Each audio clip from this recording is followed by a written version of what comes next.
Anambra Monday episode. We are so delighted to be counted amongst the living today. It's a beautiful day the Lord has made, and we are basking in the euphoria of God's blessings. My name is Nonya Mokoye, and we welcome you to the show today. Oh, we are coming back now. When we come back, then we'll blast the two of us. Good morning and welcome. My name is Ajuluchuku Okabwe. Welcome to Good Morning Anambra this lovely Monday, the 7th day of July, 2025. You can say 7-7. Yeah, that's how we are rolling this day. And then we're going to be beginning the program with the newspaper review. And already seated in the studio, our guest seated here. Like it's tradition, we shall be beginning the program, bringing you updates from ABS website.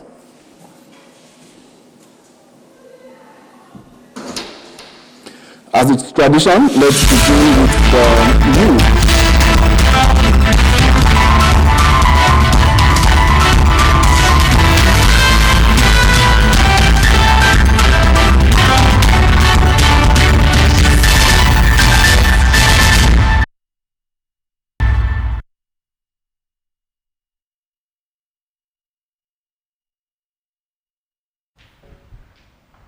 All right, it's good to have you. It's Press Review, and we're delighted to welcome to the live studios of Good Morning Anambra show, Samuel Ololo. It's good to have you.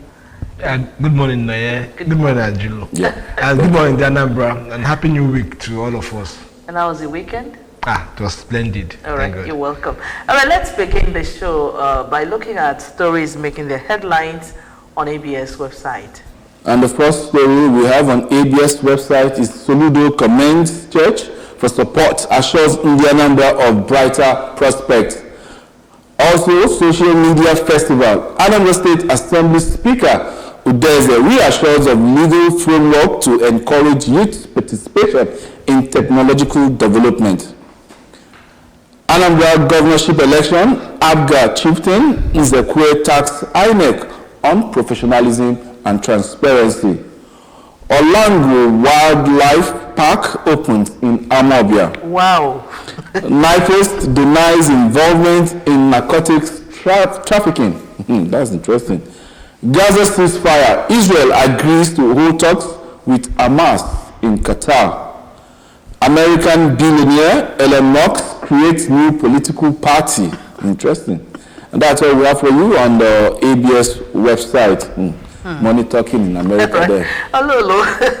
I don't know. Let's begin from home. And yeah, let's start home. Everything is local and as it affects us. I would first of all add my voice to the current governor, Professor Charles Soludo, charging the church to get involved in politics. Of course, this is the language you will begin to hear because he needs their vote, he needs their support. But beyond politics, I think the church also needs to play a prominent role in governance.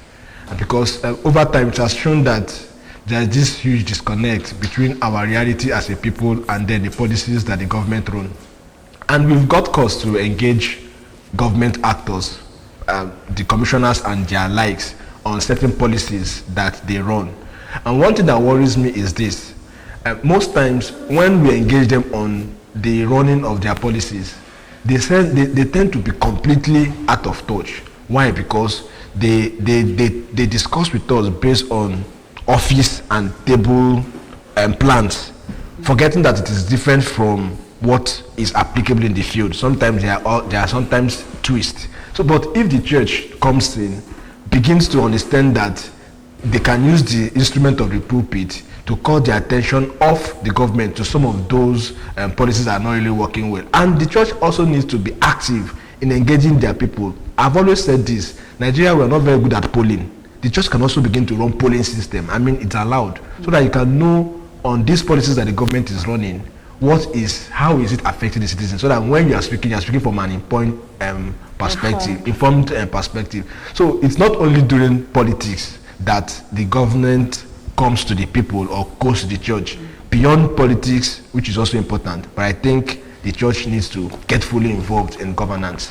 All right, I was at Solution Fund City the day it was opened, And there is something I said there, that with this, that a lot of individuals may go into opening so many things. Now we are seeing Olango Wildfire Park opens in Amobia. Wildlife, sorry.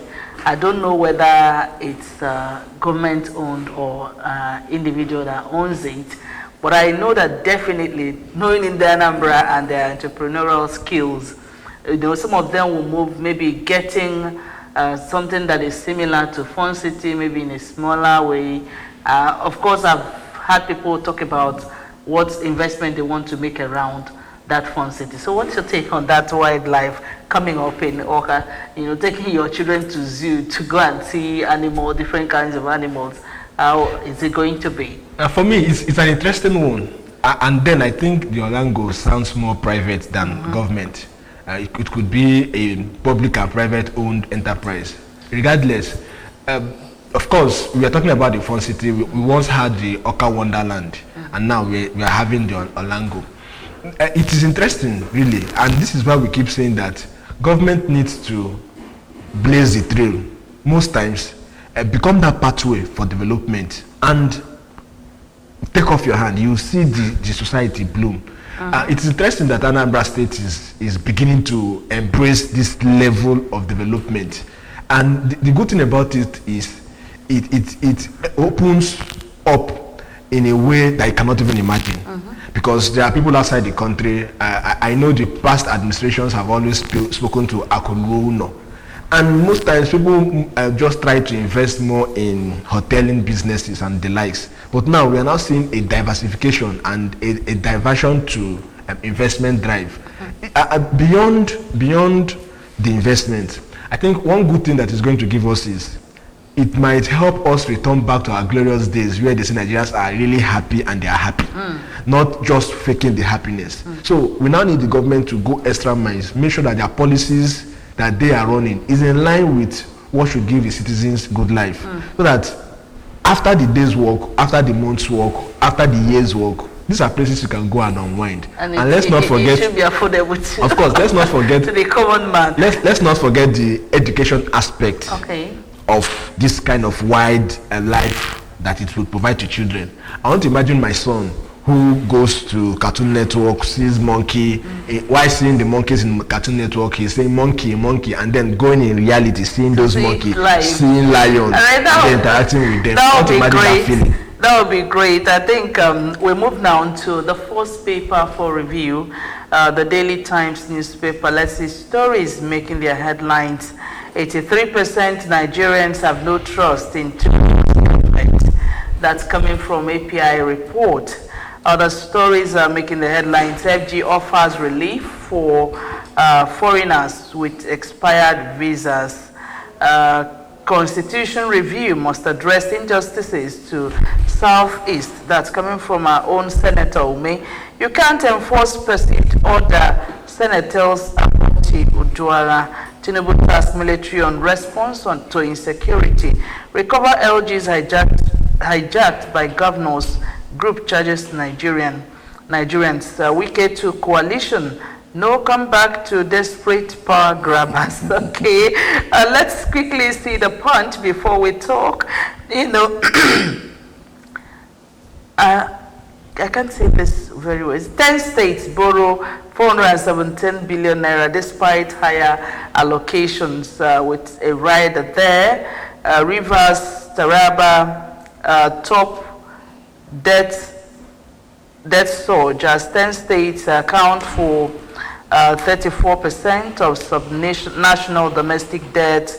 2027 coalition crisis brews as ADC chairman set terms for alliance. Recapitalization, 5 bandits hit CBN target ahead of deadline, and that's the much we are trending. There's also another story there. Nigeria's unity under attack from terrorist separatists. That's coming from the president. All right, quickly. I don't know which of the stories you will look at. Is it the coalition that is, trending seriously this last week? Well, the coalition is on its own. I might not really want to go in there. Let me just talk about the high debt rate, really. I wonder why in a country where clearly, what is it called? Fuel subsidy had been removed, and when subsidy was removed, what the government said was it was going to reduce borrowing. They were going to offset our debt that we are owing. But now it has happened the other way around.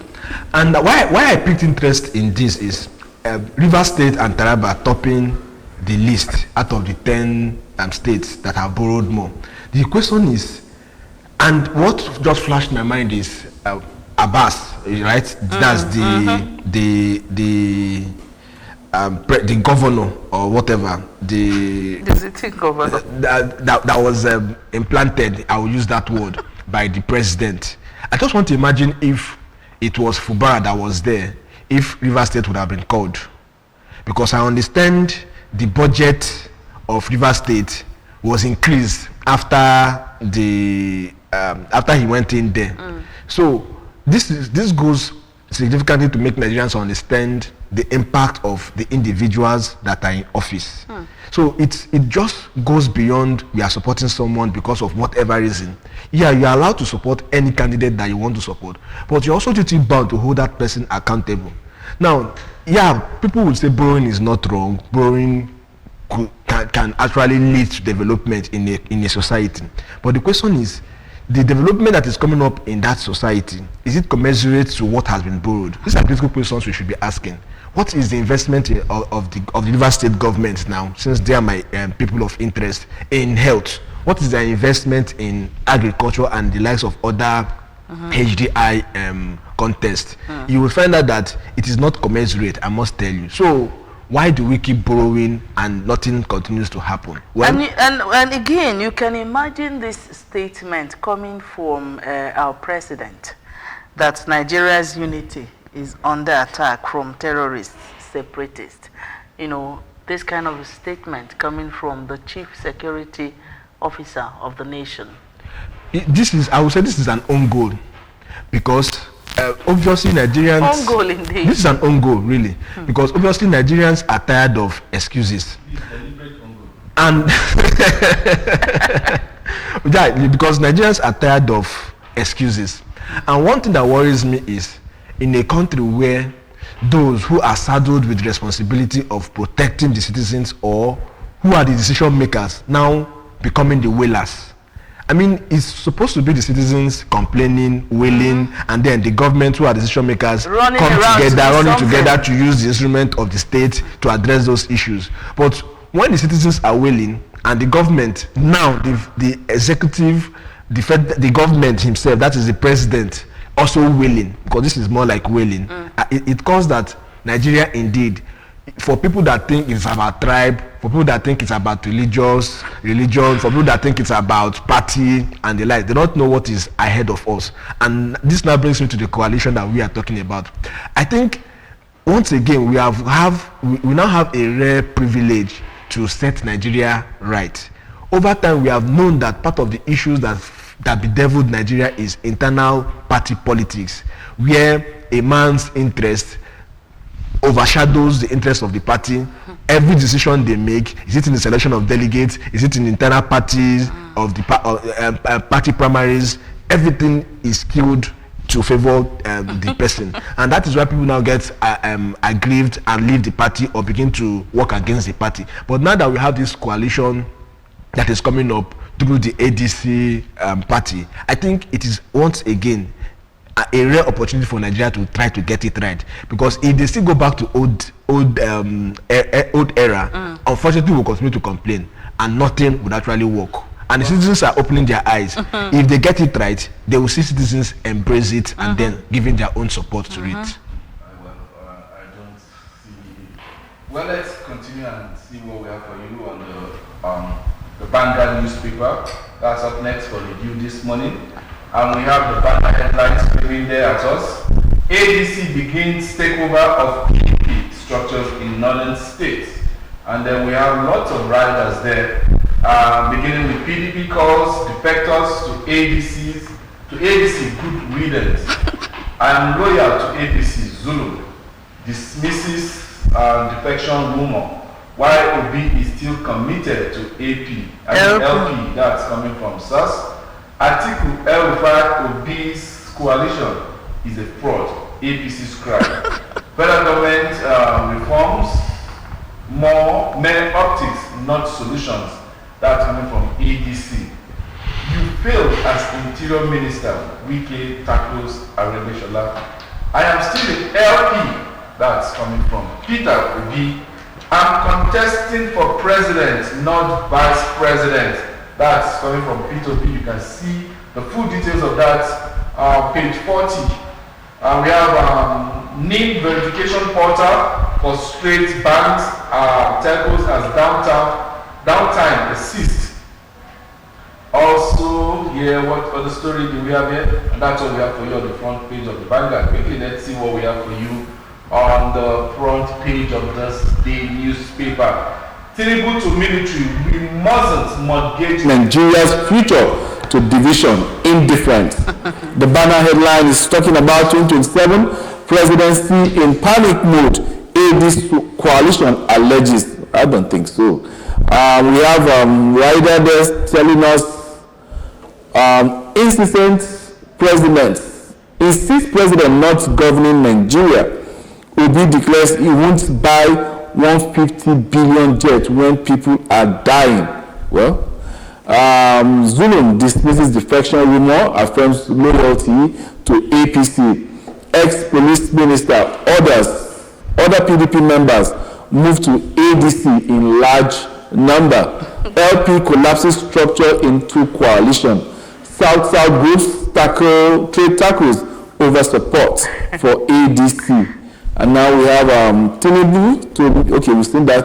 All right, I think at this point, let's look, it's important we take a look at this ADC coalition. You know, you say you don't want to talk about what there's need to talk about it, going by all the banter. You know, right? We are seeing a lot of banter. I saw a story where I think they said Eno is in panic because his predecessors have not made any move. They've not made any comments regarding defection because he has moved to APC, you know, but his predecessors are still, nobody has had anything from them. Then somebody was actually trying to analyze what is going on in the political scene of this nation. They said we have very interesting days ahead of us. So I think we need to talk about it. Also, we are looking at the politics of Nigeria in multiple prong. First of all, one thing it shows is Nigeria is not yet stable. We are still emerging, and that is why parties are coming up, coalitions are coming up. Unlike typical example, America, where you have the Republic, the Democrats, the Democratic Party, and it's interesting that Elon Musk is coming about the American Party. We want to see how that also pans out. So one thing that is static is change. That is one thing. Then I think in Nigeria, just like in every other part of both Africa and the world, you should become worrisome. And how you know that people are panicking is in two ways: when they talk too much and when they keep quiet. When they talk too much, it is also a way of reacting to what is before them, and that is one thing that the ADC coalition is. It's funny for somebody to just want to wish that ADC, looking at the caliber of people that have come together to form that coalition, to say they are going nowhere. Whatever they say is just mere political statement to continue to build the interest, to continue to build the confidence of their own supporters, so that they will not really completely lose it. But one thing is clear: we know that Nigeria need an alternative. We know that we are tired of what has been happening, and that's why earlier I said I hope and I really pray that ADC gets its act in order by upholding whatever they have said is their abiding principle, and not what they're playing politics. And the mood is there for the country. And for APC, we have seen that. I said here one time, I think last week, that APC is a party that came together, that they wanted to wrestle power from PDP after we entered our fourth republic from 1999. Now, since APC came into power, none of their party chairman has actually outlived his tenure. all of them resigned. The one way or the other. It was very unfortunate. And now for ADC, also people coming together to want to say they are saving Nigeria. We the citizens are also watching to see how it plays out. For politicians, we know they will do what they will need to do. And many politicians are looking at where they know that the moving train is going. And that is also part of the noise. The noise also to give... Do you see any credence in this coalition rescuing Nigeria based on what we have on ground presently? Do you see this thing gaining traction in order for Nigerians to actually have hope that some kind of succor or messiah is coming in the form of ADC? Based on what is on ground. So, of course, if it is for ADC gaining traction, it sure will. Yeah. It sure will. We can't. But can that traction push away APC, grief of power? Of course. With the instrumentalities of power they have already amassed. This is a party that came into power. Less than 6 months. They're already planning for the next election. That is the very reason why to show you that they are panicking. That's also the reason why to show you that they can actually be put out. That is the reason. We keep our fingers crossed and watch where they are taking us. No, they have a purpose for coming to I know they have a purpose.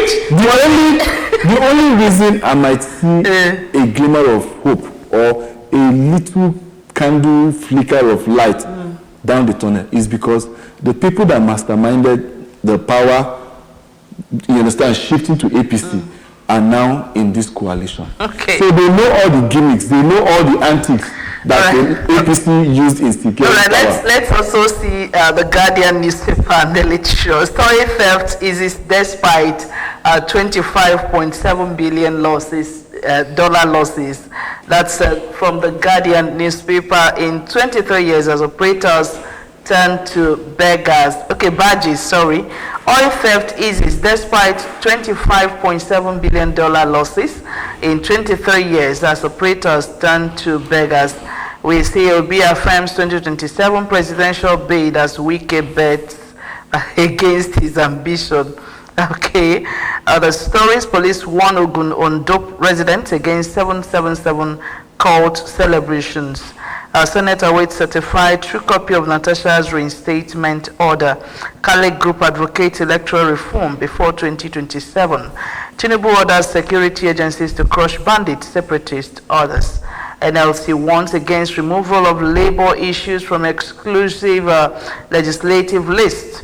A tariff hike shows new phone lines activation as operators get ultimatum. More Nigerians losing faith in Tinubu government public institutions. And quickly, we take a look at the Daily Trust newspaper and see stories trending there. Obi insists on 2027 contests as Atiku hints at running. FG puts a presidential jet on seal in Switzerland. And leaked document how FCTA worker was queried, arrested, detained. Millions of Nigerians in multi-dimensional poverty. NLC speaking.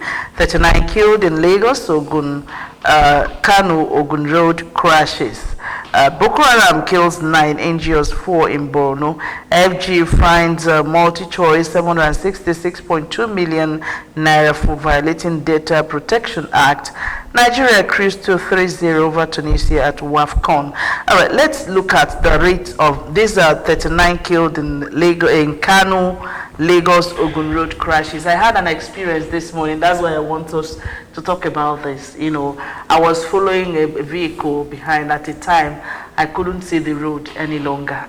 My headlamps were on.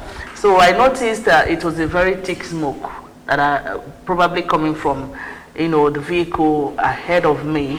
You know, so I tried to slow down, but the smoke, I couldn't see the road clearly. I tried to try to run faster so I can overtake the vehicle. And you needed to see how I was honking my horn. I just held the horn so that the man will move to one side so I can pass. And I saw that as the way Nigerians die recklessly. Because had it been someone that is inexperienced, you can easily ram into such vehicles and you know what the outcome could result. Now we are seeing series of accidents on our roads. most of these accidents are preventable. Yeah, I agree with you, really. Many deaths, both road accidents, both as a result of insecurity, a lot of deaths. And then when you hear that people, health issues are all preventable, highly, highly preventable. And these are actually owed to how, as a country, we have fallen, we have denigrated to, really. Because we are a people who anything goes. We are not serious with because you can imagine such vehicle. That vehicle is not roadworthy. Exactly. It's So not the question becomes the road, so exactly the question becomes, what is then the role of both the VIO, both the road safety, who should actually ensure that the laws of the land are upheld by the citizens? That is one part on its own. And you also see some drivers, both those who are using cars that are not roadworthy and those that are actually using brand new cars. Because you now have access to wealth, you go to buy a car, you give it to your wife, or you take, without going through the driving school process, to actually call yourself certified road user and road driver. No. So it now goes to make us understand once again that as a country, see, we have been underplaying the importance of governance. When we say governance, it is not just an abstract word. Governance has value. When people feel that they are well governed, I bet you they'll begin to think. They would even, you will see things working as it should fall in place naturally. But because people feel that the government, that is their leaders, are doing anything and anyhow and are getting away with it, it has indirectly put this mindset in them too, that citizens, why should I care? Citizens, exactly, right? The citizens, why should I care? And that mentality of why should I care is now being displayed. And human lives has become what? Human lives have become another kind of figure. You now see 20 people died, and to the extent that even after an insecurity issue where a particular number of citizens died, it was reported, the military came forward to say, is it not just this number? So even if it is one person, the life of a citizen should be sacred in such a way that we should not be losing it anyhow. To think that, you know, after all these figures being displayed, that nothing is done about the situation. For instance, trying to find out the root cause of these accidents. Just like Lagos Ibadan, that most times you hear, tankers falling and the content spilling and catching fire, killing dozens of people. At the end of the day, what happened? There are authorities that should check these things. What are the causes? What do we do to forestall future occurrences? But we hardly see it happen in this country. So this is what happens when we talk about institutions leaving their mandate and deciding to begin to play politics. You now see institutions that ordinarily should protect the citizens and improve the welfare of the citizens, beginning to lean into the political dimension of the government. And that is why you see people, institutions, that ordinarily should concentrate themselves on what is happening, what is the emerging trend, how can we forestall it, how can we let the citizens know about it, how can we work with the citizens. All what you begin to see is, if you say that you are now going against the president or against the presidency because of it, don't say it. So a lot of things have actually gone south. And this also brings me back, I'll continue to say this, to the importance of governance, to the importance of those who are the leadership of affairs in the country. If those people say, if they want to strengthen the institution, these things, come on, we know the institution will be strengthened and allowed to work. But when they are going off their mandate, the president is expected to call them to order. But in a situation where both the police, both the military, both civil defense, both road safety, everybody is doing things exactly the decision they are making now, I must tell you, is to not to be seen that they are fighting against the president in his 2027 bid. So even if they come up with a data, they might not even want to release it, because if it is released, people will use it against the president. So this is the complication that we have found ourselves, and it's very, very unfortunate. We must have a country first before we begin to talk about governance, politics and the likes of it all. And anybody who is at the helm of affairs must see that that's an opportunity for them to serve. All right. Well, talking about who is at the end of affairs brings us to the next paper for review this morning, and that's the Nigerian Tribune. I'm going to contest president in 2027. Will be screaming out there. Wants the North to trust him, dismisses VP slot deal with Atiku, justifies romance with ADC. What other news do we have here? We are yet to receive a CTC of judgment on Natasha.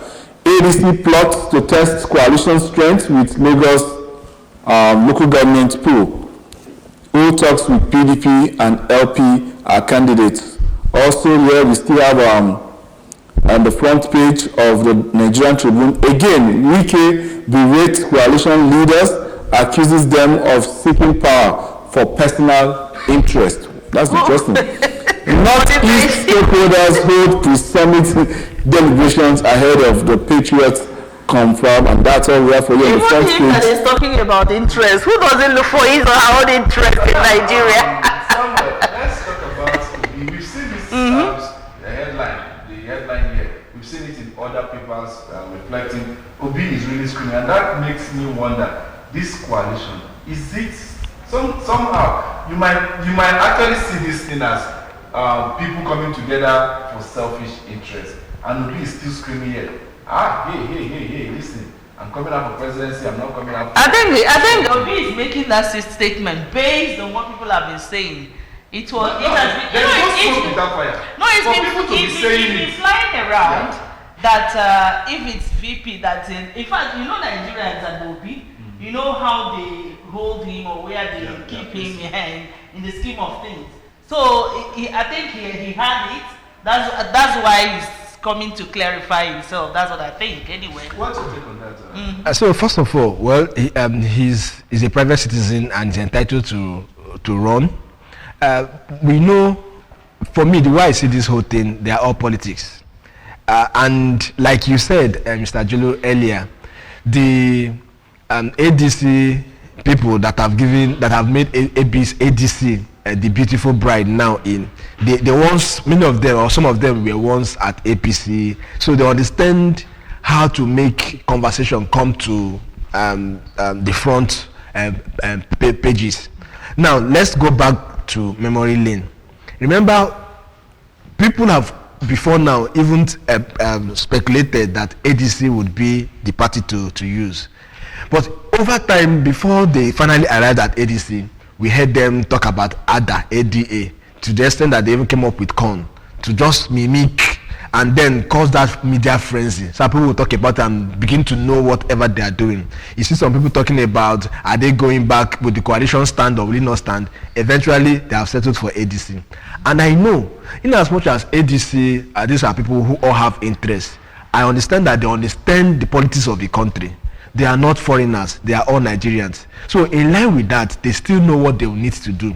And when the politicians and their supporters are making noise for P2B becoming vice president or so, I would not want to go into that because everybody is entitled to their own analysis of the situation of things. But the way, if I am to say, the way I see this is, all these things are part of that noise that is needed to really make the citizens know that there is a new party, ADC.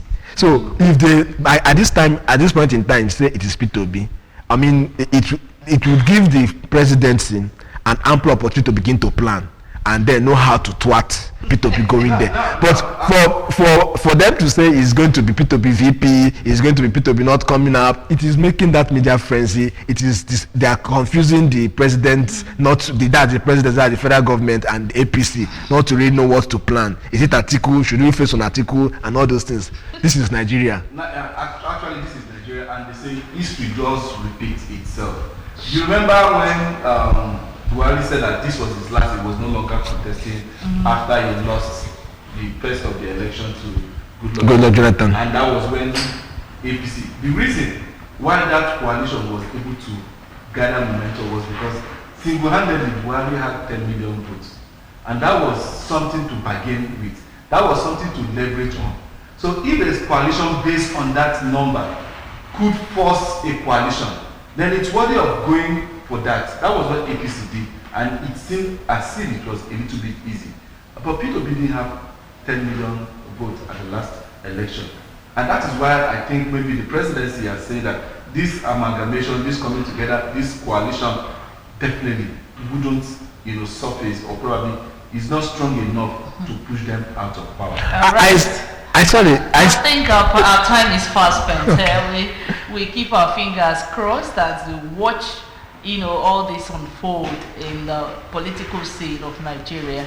Would like to thank you so much, Samuel Ololo, for being here this morning. Thank you for having me. All right, thank you also for watching. My name is Nonya Mokone.